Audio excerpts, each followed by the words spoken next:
الرحيم نحمده ونصلي على رسوله الكريم وعلى أهل بيته وعلى أهل بيته الطيبين الطاهرين المعصومين ولعنة الله على أعدائهم أجمعين من يومنا هذا إلى قيام يوم الدين. أما بعد فقد قال رسول الله صلى الله عليه وآله وسلم يعلي حبك تقوى وإيمان وبغضك كفر ونفاق علي خير البشر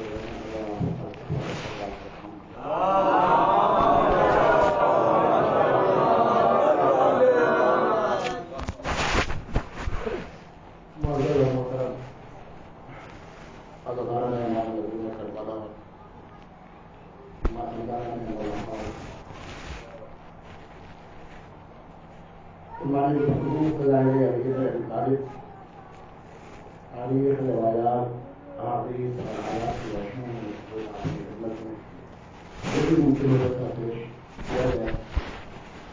خدا آپ کی عبادتوں کو قبول فرمائے اور ہماری اس ذکر کے سب سے اللہ آپ کو لمبی حیات عطا کرے تاکہ پوری زندگی ابھی کے ذکر میں اسی طرح خوبصورتی کے ساتھ گزرتی رہے. کیونکہ یہاں سے اٹھنے کے بعد جب آپ سانس لیتے ہیں ان سانسوں کا حساب دینا پڑے گا، لیکن یہاں بیٹھ کر جو سانس لیتے ہیں تو ملک اللہ کے جتنے بھی ملائکے ان کی حیثیت نہیں ہے کہ آپ سے ان سانسوں کا حساب دے سکے جو بطن والی اور ان سانسوں کا کوئی حساب نہیں ہے. یہ ہر سانس عبادت ہے. حتیٰ اگر کوئی سو بھی جائے یہاں آ کر تو اس کا سونا بھی بہت سونا ہے، عبادت ہے. کیوں؟ کیونکہ وہ ایسی جگہ پر نہیں سویا ہے بلکہ وہاں سویا ہے کہ جہاں آل محمد کا بزم ہے، انبیاء کا بزم ہے، جہاں معصوم ہستیاں بیٹھی ہوئی ہیں، جہاں ملائک کی بھیڑ ہے، جہاں ملائک اللہ سے چھٹی لے کر آتے ہیں کہ مجھے حسین کی مجلس میں جانا ہے. اور یہاں نیند آنے تھکے ہوئے لوگ بھی آتے ہیں، مزدور بھی ہوتے ہیں، اس میں کسان بھی ہوتے ہیں، کام کرنے والے لوگ بھی ہوتے ہیں، نیند بھی آ جاتی ہے. بہت سے لوگ شکایت کرتے ہیں اے سی کے کمرے میں رہتے ہیں، اس کے باوجود نیند کی شکایت کرتے ہیں کہ نیند کی گولی لینی پڑتی ہے، مولانا نیند نہیں آتی. پریشان رہتے ہیں، اے سی میں رہتے ہیں لیکن نیند نہیں آتی ہے، ایئر کنڈیشن میں ہوتے ہیں لیکن نیند نہیں آتی ہے. کیونکہ نیند کے لیے شرط ہے سکون. توجہ چاہتا ہوں، نیند کے لیے شرط ہے سکون. مضبوط مکان ہے، گھر کے سارے لوگ گئے ہوئے ہیں، ذرا سا کھٹپٹ ہوئی کیونکہ مضبوط مکان ہے تو خزانہ بھی ہوگا، تو اس بے چینی میں نیند نہیں آ رہی کہیں کوئی ڈکیت، کوئی راہزن، کوئی چور تو نہیں آنے والا ہے. بے چینی میں ٹہل رہے ہیں، جگے ہوئے ہیں، جبکہ مضبوط دروازے لگے ہوئے ہیں لیکن چور سے پھر بھی خطرہ ہے. سکون چھن گیا، نیند نہیں آ رہی. رات کی تاریکی ہے، نیند نہیں آ رہی ہے. دوپہر رات کا دوسرا پہر ہے، نیند نہیں آ رہی ہے. کیوں؟ کیونکہ سکون نہیں ہے، مضبوط مکان ہے، ایئر کنڈیشن مکان ہے، نیند نہیں آ رہی. نرم بستر ہے، نیند نہیں آ رہی ہے. لیکن وہی نیند آئی کہاں؟ ایک غریب نے اپنے جھونپڑے میں جہاں پہ پنکھے کا بھی انتظام نہیں تھا، سخت گرمی پڑ رہی تھی. آپ نے بھی یہ منظر بہت دیکھا ہوگا، میں نے بھی یہ منظر ممبروں سے بہت دیکھے ہیں اور نیچے بیٹھ کر بھی دیکھا ہے کہ غریب کا جھونپڑا ہے، نہ پنکھا ہے نہ ایئر کنڈیشن ہے، اور وہ امیر کے جو اے سی میں نیند کی شکایت کر رہا تھا وہ آیا اور بیٹھنے کے بعد سے ایسی نیند اسے لگی، ایسی نیند آئی کہ پھر وہ نیند اسے اس اے سی میں بھی نہیں ملی جو حسین کے فرش میں مل گئی. میں نے کہا یہ نیند آئی کیوں؟ کہا کیا کرے مولانا، ایئر کنڈیشن میں وہ سکون نہیں ہے جو فرش حسین میں سکون مل جاتا ہے. یہ ہے اس فرش کا کمال، اس فرش کا معجزہ. یہاں انسان اپنے غم بھول جاتا ہے، یہاں انسان اپنی خوشیاں بھول جاتا ہے، محمد کی خوشی میں ڈوب جاتا ہے. اس کا مطلب پتہ یہ نہیں ہے کہ آپ یہاں سونے کے لیے آئیے کہ بھائی چلو نیند نہیں پوری ہوئی ہے، مولانا جو ہے مجلس دیر تک پڑھیں گے تو چلو 1 گھنٹے کی نیند بھی ہو جائے گی، 4 مجلس 4 گھنٹے سو کی چل جائے گی. دیکھیے عاشق کا جب ذکر ہوتا ہے تو معشوق کو کتنی بھی نیند آ گئی ہو، آنکھیں پھاڑ کر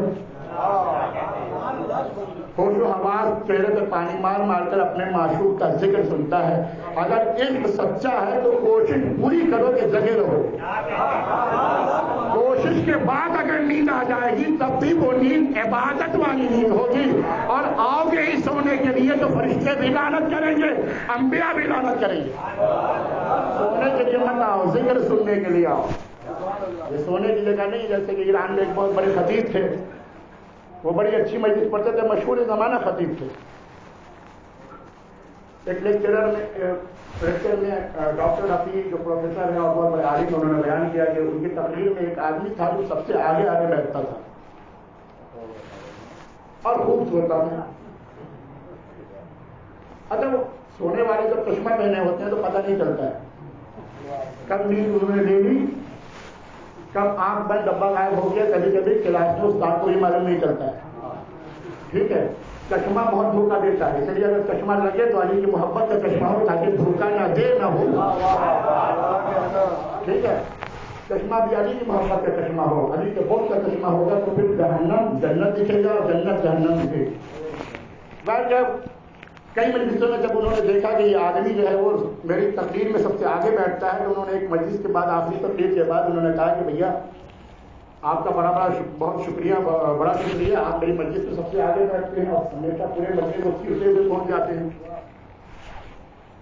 تو کہنے لگا کہ حضور زیادہ خوش ہونے کی ضرورت نہیں ہے، شکریہ ادا کرنے کی ضرورت نہیں ہے، میں آپ کی مجلس نہیں سنتا ہوں۔ کہا کیا تمہیں مجلس میری بہت اچھی لگتی ہے؟ نہیں، ایسی کوئی بات نہیں ہے، مجلس سنوں تب تو اچھی لگے، جب سنی ہی نہیں تو اچھی کہاں سے لگے گی؟ جب بریانی کھائی نہیں تو اچھی کہاں سے لگے گی؟ کھانا ضروری ہے پہلے، تب بتائیں گے کہ مزہ کیسا ہے۔ ہاں، کچھ لوگ اتنے ان کی ناک اتنی مضبوط ہوتی ہے کہ وہ خوشبو سے بتا دیتے ہیں، ٹھیک ہے۔ تو میں کیا اب انہوں نے کہا کہ آپ کو شاید تقریر مجھے اچھی لگے گی، اس لیے آپ آگے آگے بیٹھتے ہیں۔ تو وہ کہنے لگے کہ نہیں حضور، آپ کی تقریر کی تو بات ہی نہیں پیدا ہوتی ہے، میں تو آتے ہی سو جاتا ہوں، اپنے میری نیند آفس میں پوری ہو نہیں پاتی ہے، گھر سے پوری ہوتی نہیں ہے، تو آپ کی تقریر میں مجھے نیند بہت اچھی آتی ہے، لہٰذا 4 تقریر ہوتی ہے، 4 گھنٹہ میں سو جاتا ہوں۔ تو لہٰذا آل محمد کے ذکر میں اگر اس طرح آئیں گے کہ سونا ہے مجھے فلاں مولوی کی تقریر میں نیند اچھی آتی ہے، تو قسم خدا کی وقت کا ضائع کرنا ہوگا اور ثواب ملنے والا نہیں۔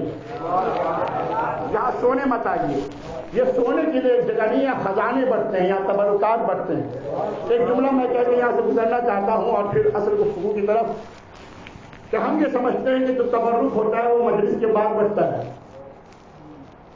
اگر بریانی بننے والی ہے تو دوست کو فون کر کے کہتا ہے کہ دیکھو جب مولانا مسائل پر آ جائیں اور بریانی کی فضائل شروع ہو تو مجھے بلا لینا، فون کر کے میسج کر دینا، میں آ جاؤں گا، ٹھیک ہے۔ مجلس مسائل پر بریانی کے فضائل تو مجھے بلا لینا۔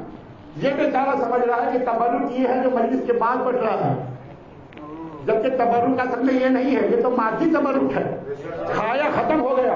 ہاں برکت اس میں ہے، لیکن تبرک یہ نہیں ہے، یہ تبرک تو غیروں کے لیے رکھا گیا تھا، اپنوں کے لیے تو یہ تبرک تھا ہی نہیں۔ تو پھر یہ تبرک اس پر اتنا مرنا کیوں؟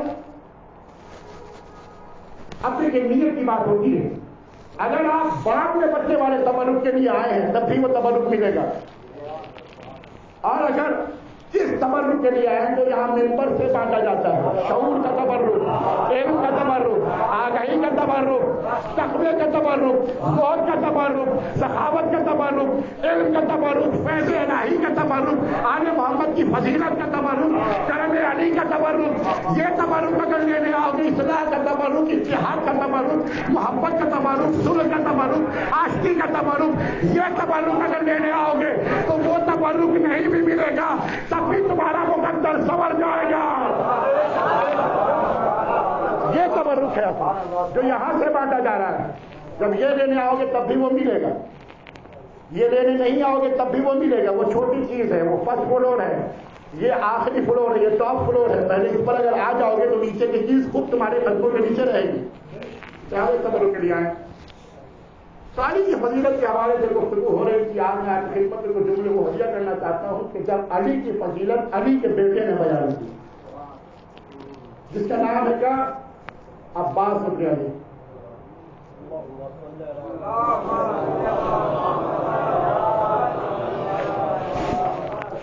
تو جملے ہدیہ کرتا ہوں، پوری تفصیل بیان نہیں کروں گا، بس وہ جملے۔ سفر کربلا ہے، مکے کا سفر ہے، امام سے لوگوں نے پوچھا کہ سفر کیوں ہے؟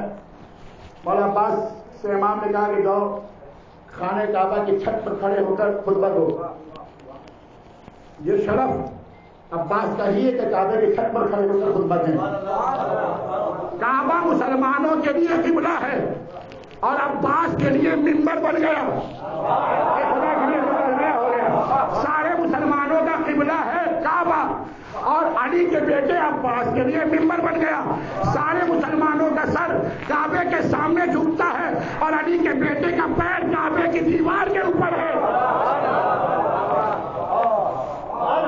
صحابیت وہ ہے جو علی کے مہر رسالت، جو نبی کے مہر رسالت کا بوسہ لیتی ہے، اپنے ہونٹ وہاں لگاتی ہے، اور علی وہ ہے جہاں صحابیت کے ہونٹ ہوتے ہیں وہاں علی کے قدم ہوتے ہیں۔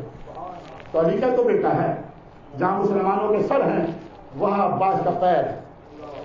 آئے اور آنے کے بعد جملہ کہا الحمدللہ شرف ھذا، الحمدللہ شرف ھذا، تعریف ہے اس خدا کی، حمد ہے اس خدا کی جس نے اس کعبے کو شرف بخشا، یعنی کعبہ شرف والا تھا نہیں۔ خدا کی جو جملہ لایا ہو گیا، کعبہ شرف والا پہلے سے نہیں تھا، اللہ نے شرف والا بنایا۔ اس کا مطلب کسی نہ کسی شریف کو کعبے میں اتارا گیا ہے۔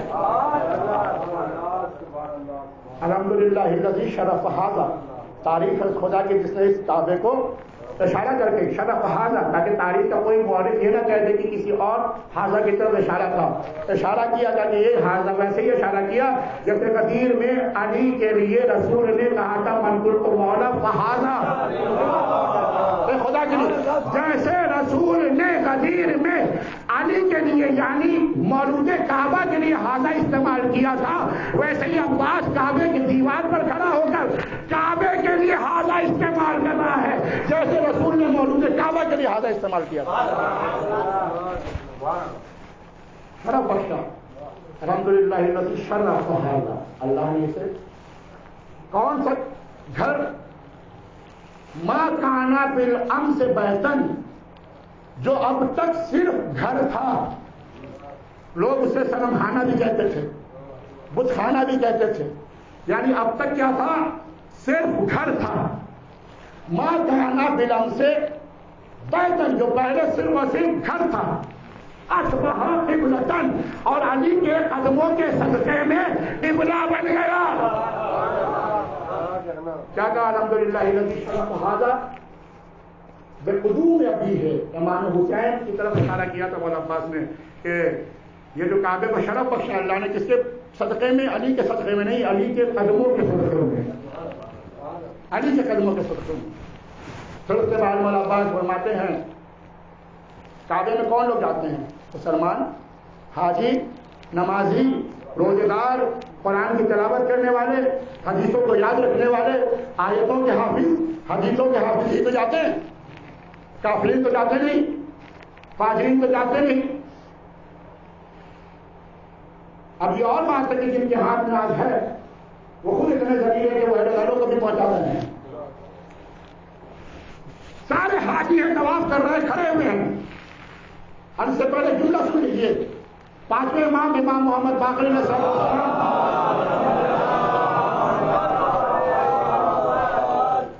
کسی نے ایک بار کہا کہ مولا کتنے حاجی آئے ہیں؟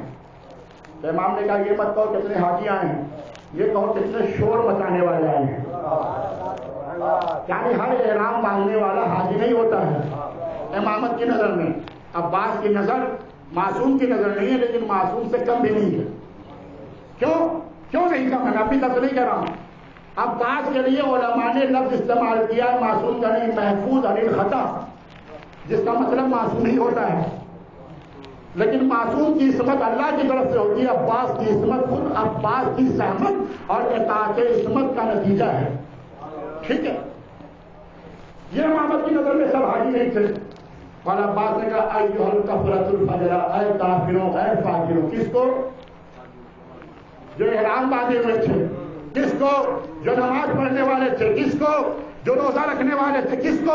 جو حج کرنے والے تھے۔ اے مولا عباس، تمہاری نظر میں یہ حاجی، نمازی، روزے دار، یہ کافر اور فاجر کیسے ہو گئے؟ عجب نہیں عباس آباد سے جو حسین کی بغاوت اللہ کی عبادت کے ساتھ کرے، جو اللہ کی عبادت حسین کی بغاوت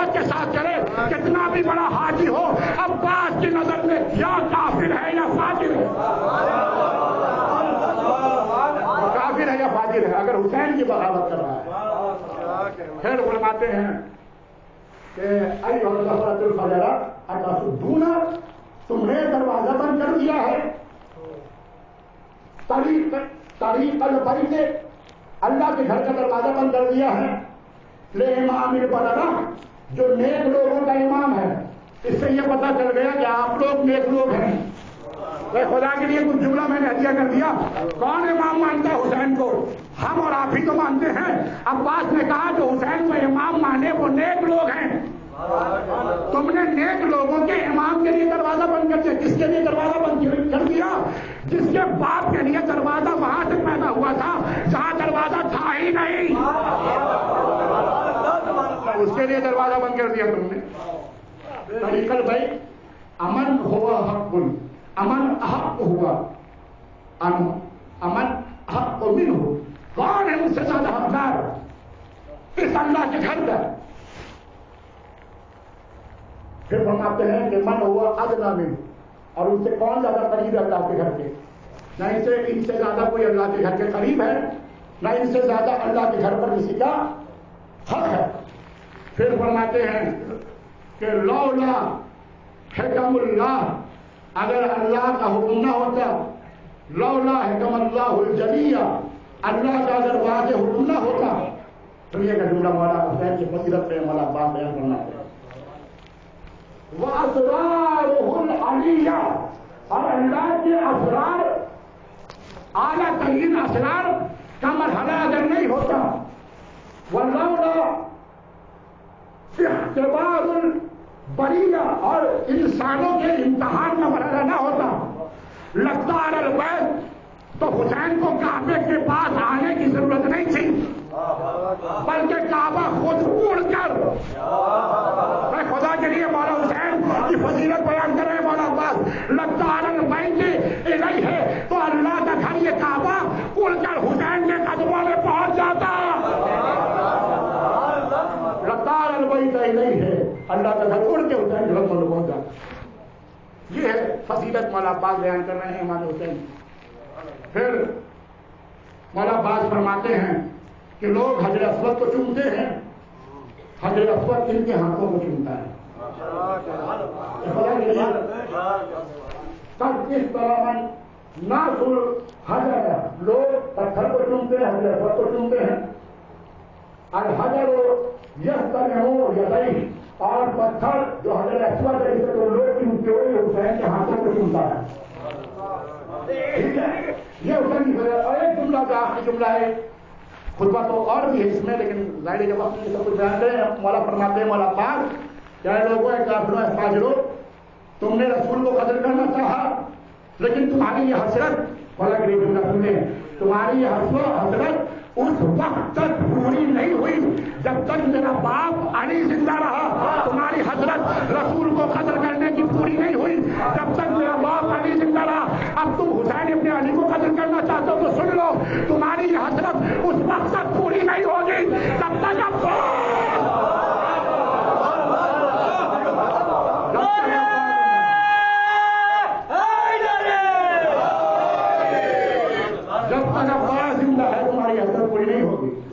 عباس کو قتل کیے بغیر، اور ہوا بھی ہے جب تک عباس قتل نہیں ہوئے حسین کے پاس کسی کی ہمت نہیں تھی حسین کو چھوڑے۔ یہ ہے عباس ابن علی۔ یہ کون عباس ہے؟ وہ عباس ابن زیاد روز خط لکھتا تھا ہمارے ساتھ کو کہ خیمے گن کے بتاؤ، چند خیمے تو تھے، چند گھروں میں گنے جا سکتے تھے، روز ایک دن ہی روز خط لکھتا تھا، روز یہ جواب دیتا تھا، ادھر ادھر کی باتیں کرتا تھا، جواب نہیں دیتا تھا۔ آخر میں اس نے غصہ کے کہا کہ تیرے اندر 8 خط لکھے، اور 8 کے جواب میں جب 8واں خط لکھا، 7 خط میں اس نے بہانے کیے، جب 8واں خط اس نے لکھا کہ کیوں حسین کے خیمے کی تعداد کو بتا نہیں رہا ہے؟ سنیے گا، کیا چند خیمے تجھ سے گنے نہیں جا رہے ہیں؟ کیا بات ہے تو نہیں گن رہا ہے؟ کیوں نہیں بتا رہا ہے؟ اب پھر 7 کی لائن میں آ کے لکھتا ہے کہ سن، تو نے یہ چھوٹا سا کام سمجھ کے دیا ہے، لیکن یہ چھوٹا کام نہیں ہے۔ حسین کے خیمے تو تھوڑے سے ہی ہیں، لیکن ہم گنے تو گنے کیسے؟ ارے حسین کے خیمے کے باہر عباس نام کا ایک شیر ہے، اگر ہم آنکھ اٹھا کے دیکھیں عباس ہماری آنکھیں نکال دیں۔